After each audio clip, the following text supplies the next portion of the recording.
you so much, everyone, for staying with us on our continued coverage of the Edo governorship election 2024. I'm being joined for more analysis and assessment of the exercise by the Executive Director of TAF Africa, a disability advocate, and election observer, Mr. Jack Apele, who himself has become an elder statesman of some sort. Thank you so much for joining us. It's good to see you. Appreciate it. And also being joined by Chief Adam, a member of the Situation Room. Thanks so much, Adam, for joining us. Appreciate it. Thank you. Guys, how did the election go? First and foremost, a lot of anticipation. It does look like adrenaline was pumping.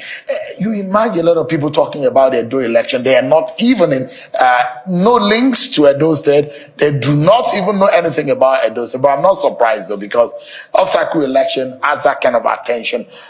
Jack, from your own point of view assessment, what do you make of it? Well, I think, Shehu, first and foremost, I want to, on behalf of Nigerians, thank you and Channel Television for what you have done in the political space. Thank you. You've given election coverage.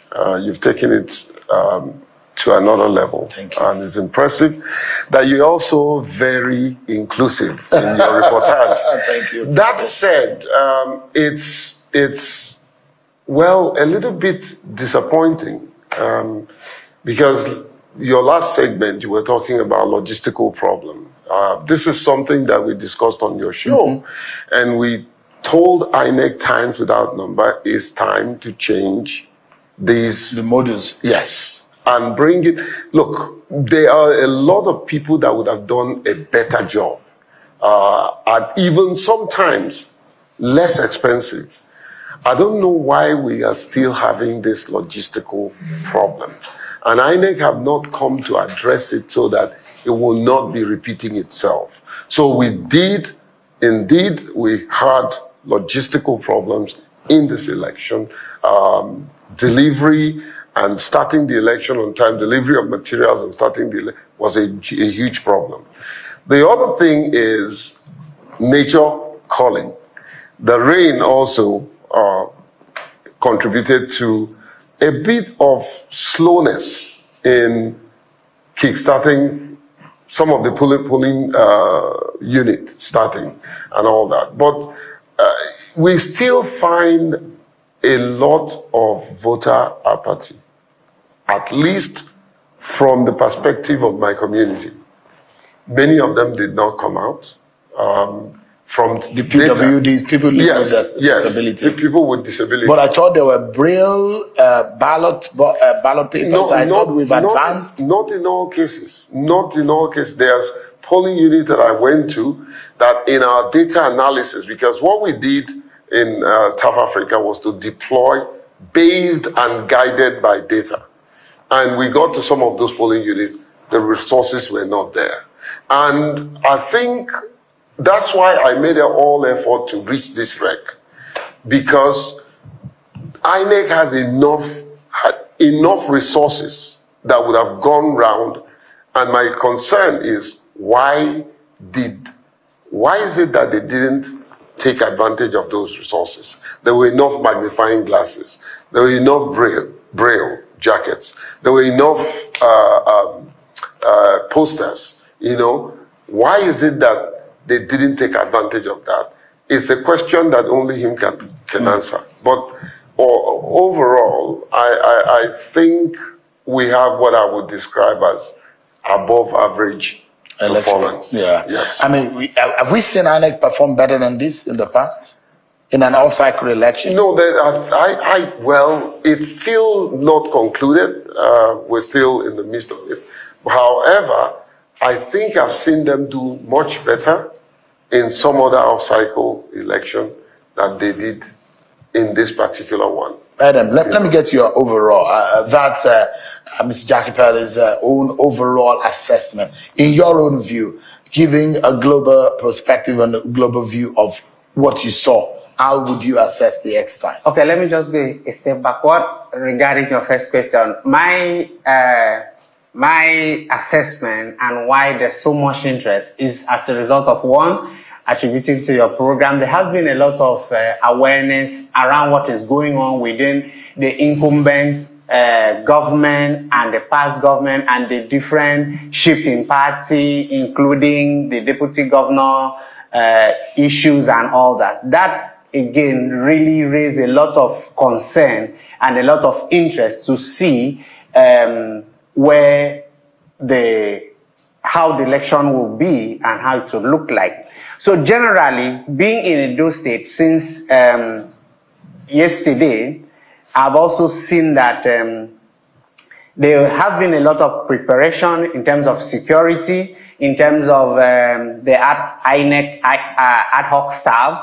I've been to the rec centers and have also discussed with some of the ad hoc staff, and I realized that some of them slept there.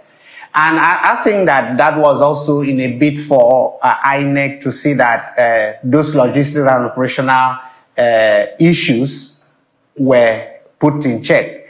But again, they did not, from our own assessment from the situation room, what we realized was that about 50% of the materials did not arrive on time. Okay, and even as at 9:30, some of the pooling units did not start accreditation process. But again, I also want to give it up to the security. There were a lot of security on ground. Some of the pooling unit had up to like 5 security personnel.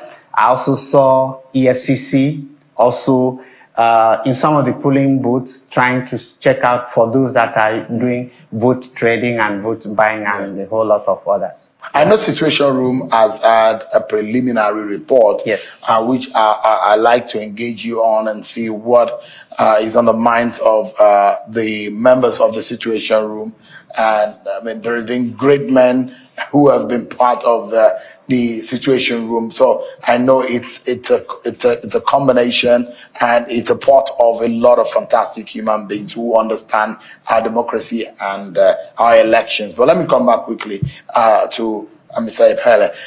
Give us an understanding in terms of security. Let's begin with security assessment. In terms of security, how would you rate this election? The professionalism of the security agencies and police will have to be stood out because they are more in number and they are at the center of the organization of this election as far as security is concerned. I think I'll speak on specifically on two perspectives. One is neutrality, how neutral they are. The other one is, and I'll start with the last, which is how they've been able to carry themselves, in terms of professionalism, conduct, character, and integrity when it comes to security. Well, first and foremost, my good friend, I have known and I know what he stands for and what he's standing for. I think there was something that I experienced this morning that I needed to flag up. I was on my way to the polling unit and it was raining cats and dogs, and we got to a particular post and a gentleman, and I think his senior officer was there. So I beckoned on him because they stopped us, and he insisted that I must get out into the rain to come and answer him, otherwise they should pack me, So the guy who was driving me was going to get angry. I told him, don't worry. So I stepped out, and he said, no, we want to see your boots. I opened the boot. He looked at it, and now the attention shifted. Sir, please, can you identify yourself? And I didn't want to. I didn't, not necessarily because I was hiding anything, but I just didn't want him to treat me differently if he knows who I am, So, but he insisted, so I pulled up my eye and I saw, oh, is this man that we've been seeing on TV? Did you feel profiled? Yeah. You felt profiled, like someone was profiled? Exactly, and that puts me on an edge, and I'm like, Is this how this election is going to run? Is this what they are going to do? And he allowed us, we passed, got to this. I saw a different scenario. I saw security personnel that was respectful. There were that I was asking them questions around inclusivity, and I said, listen, if you see a person with disability, do you know? They said, no, we know you people have a priority voting and all that. We would, so in terms of what I've read and some of our first release and the mid-election release, there's been a bit of non-neutrality. They've not, I don't think, because they are, again, allegations of some of the other political parties, opponents and all that, the news about federal might, some people have been picked up and locked up and all that. Those are allegations because I'm not there, I haven't seen. But generally speaking, I think I will score the security agencies as at this moment, maybe 45%. I don't think they got my pass mark in general. But also, Hashem, what happens when there is a state of insecurity? Voter apathy will set in. People will be too afraid to come out and engage the system. And I think there's a need for continuous training and engagement of the security agencies in the electoral process so that they will understand their roles and responsibilities. I like the fact that the Nigerian police has created a whole department for security election, manned by a commissioner of police. That's a good way to start. I'm also happy that the police now have disability desk officers, across the state. That's a good thing, But then what you do in this kind of situation where you are expected to be an umpire, you're not expected to be on the side of any political party. The police should be apolitical. But I've got it, and I don't know, my view, and sometimes it doesn't matter anyways, because I'm just a journalist who report what I see. I do not think that we, as a people who are poor in that sense, who do not have the money to really cater for the poorest of our poor, have any business spending and exerting so much of effort in conducting elections.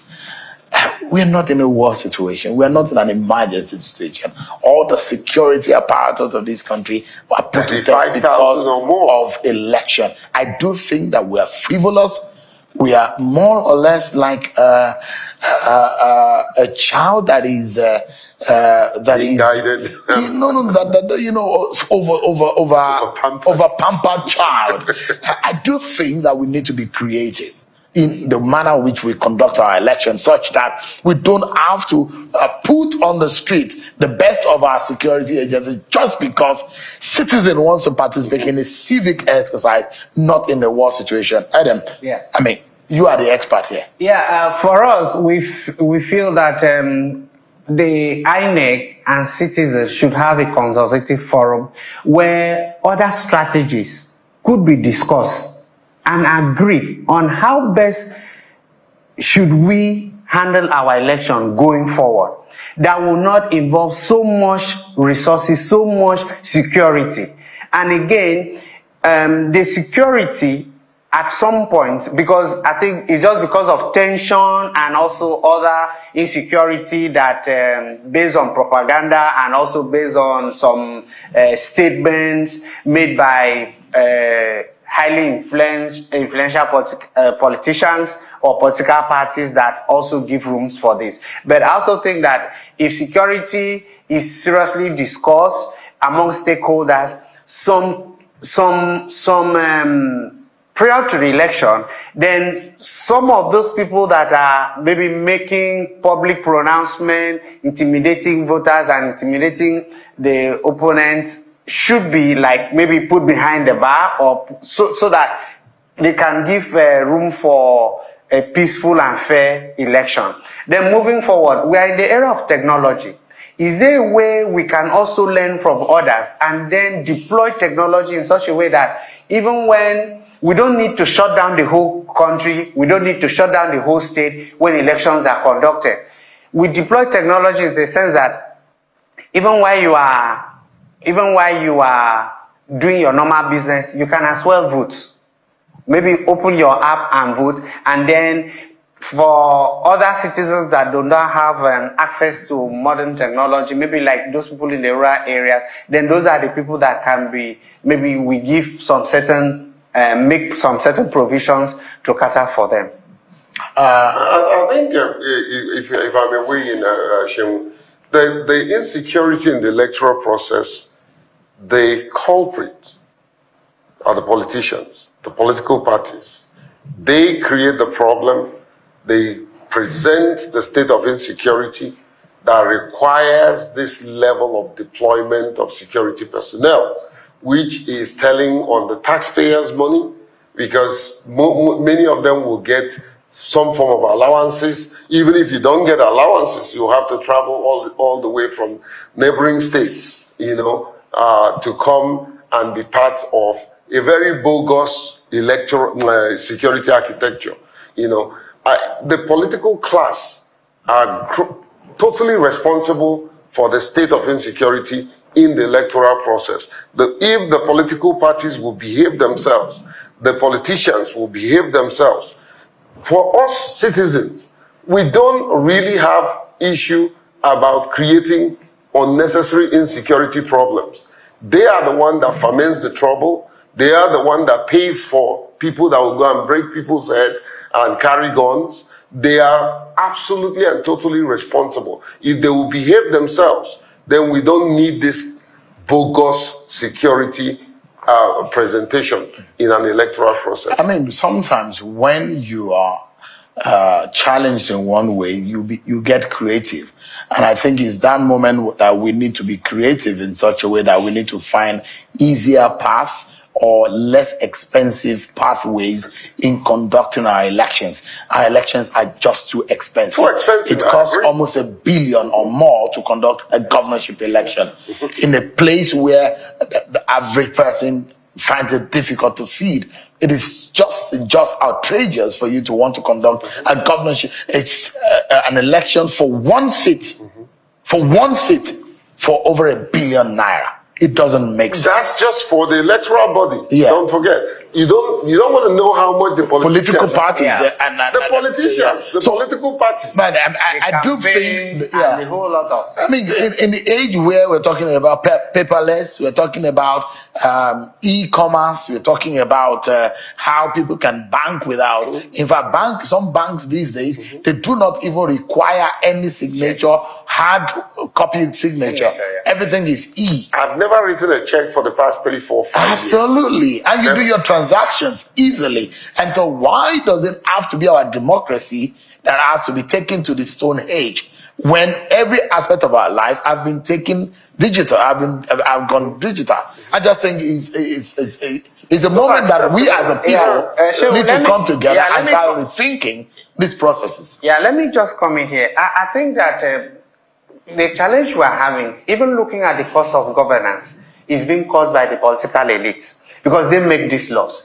Take, for instance, some years back, and even as at last year, there were issues about using electronic device in the election to vote. And to vote. And these were technology that we're trying to introduce in such a way that it could also give our elections some credibility, transparency, and all that. But yet, you will still have politicians that are sitting down making the laws that does not allow these things to function very well. So I think that it is still our politicians that are causing this. So by the time we begin to make some of these public offices less lucrative, then we should be able to do our election without so much interest, so much funding, and so much spending. One area that also calls for attention is money politics and That's right. vote buying. I don't know if you saw any of those nature. I know Situation Room. Yeah. From your report, Yes. what can you tell us about vote buying? Okay. For us, we saw issues around vote buying in some polling units, and it ranges between 5,000 to 10,000. And even this evening, when I went to some collation center, I later learned that it went up to about 30,000 naira Per vote. Yes, per vote. And we had other locations where the EFCC also arrested some of those politicians or thugs that came to do those vote trading and then took them away. Yeah. I mean, Jean, you're a journalist. Can you tell me one or two persons that you know that have gone to jail as a result of vote buying? So I'm not interested in the arrest. It's what happens after the arrest, you know. But again, it's practically impossible that we will be lying to ourselves if we didn't expect that there's going to be vote buying. One, the economic situation, you know, that's not an excuse. I don't also subscribe to the notion that, you know, some people say, well, take the money, but vote your conscience. You cannot take the money and say you want to vote your conscience. In the first place, you have violated the law by taking the money. It doesn't matter who you vote. It doesn't matter if you don't vote at all, you know. So the economic situation, which is not an excuse, is grossly responsible for the inducement of those who succumb to taking the money from them and then voting for them, you know. And then intimidation too. Sometimes you are at a crossroad because they say you either take the money or you face them, you know, thuggery and the rest of them. So this issue of vote buying needs to be front and center in conversation, just like we're having it. But let's have it at the point where we can take very impactful decisions that can stem the tide of vote buying, because it's destroying the entire electoral system. And as I look into this camera, I want to talk to Nigerians that the only power you have is your vote. Once you sell it, you have given that power to somebody who does not qualify to represent you. And the moment you make that choice, you have made yourself powerless. So your vote is your power. When you sell it, you have sold your power, and the generation unborn will not forget you and will not forgive you, because you have given the destiny and the soul of the nation, handed it over to unqualified leader that you don't even know what he's going to do. So I think it's important to underscore and underpin this issue, because we must deal with it. Yeah, I think just to add, I think we also have, as civil society, we feel so concerned that the way as security operatives and law enforcement agencies operate or treat criminal offenses during electoral process or election period is very, very different outside election. If, for instance, you see people coming to trade votes with money, okay, and you apprehend these people, then they should face the law. You see people coming with arms to destroy electoral materials, they should face, once they are arrested, they should face the law, and you should treat them like normal criminal offense, okay? But yet we see our law enforcement agencies playing more or less a double standard. And for us as civil society organization, we are very worried and concerned about this double standard. But I mean, one area where I would like us to anchor is presence and the seriousness of party political parties in their representation on the ground and the polling units. And you saw in the analysis how the percentage and the situation room, you gave a position on the presence of party agents. Let me begin with you, Adam. What can you tell us as in that respect? Are you disappointed about the representation of party agents? Because the parties are represented by their agents on the ground. If there will be any manipulation, it's their agents that will be able to detect it. Yeah, for us, today we recorded a kind of different percentage based on what we saw. For APC, on the average, we saw about 41% of party agents. For Labour Party, about 13%. For PDP, 25%. For PRP, 5%. And for other parties, it was less than 2%. And for us, we feel so concerned that if actually you are ready to protect your mandate, your vote, then you should be able to have your party agents in every polling unit as well as the coalition center. But whereby you don't have that, then you're also giving room for manipulation. And again, it's not just also having party agents. You should be able to brief your party agents on what to expect, what to look out for, and also to raise the red flag where things goes wrong. Yeah. Well, Shenwood, this calls for INEC to take a second look at the political parties. Many of them don't have the structure and the organization, very many of them have very limited presence, despite all the noise that they make. Many of them don't have the capacity to deploy party agents because you're going to have to pay them, and you're going to make sure that they are trained to know what to do. I think it's important to underscore the fact that elections are won and lost at the polling unit. If you don't have party agents who are representing the interest of your political party to make sure that the right things are done, not necessarily to push for your party to win when you don't have the vote, but to follow through the process.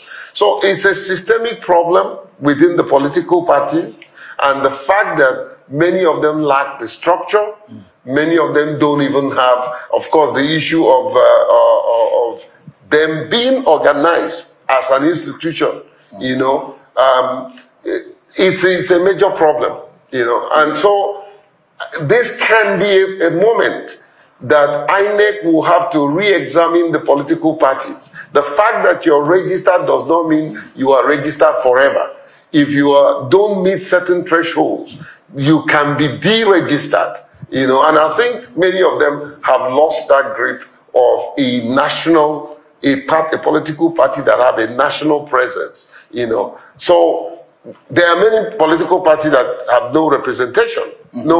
There's nobody representing them. So, why would you keep such a semblance of a bogus political party? But it's like a structure without a foundation. Yeah, I like us to close, but there is a concern that a political party, the ruling party, is raising, and they are alleging that there are plans to upturn the result using security agents, and they are raising an alarm on these, and they're saying that there are plans to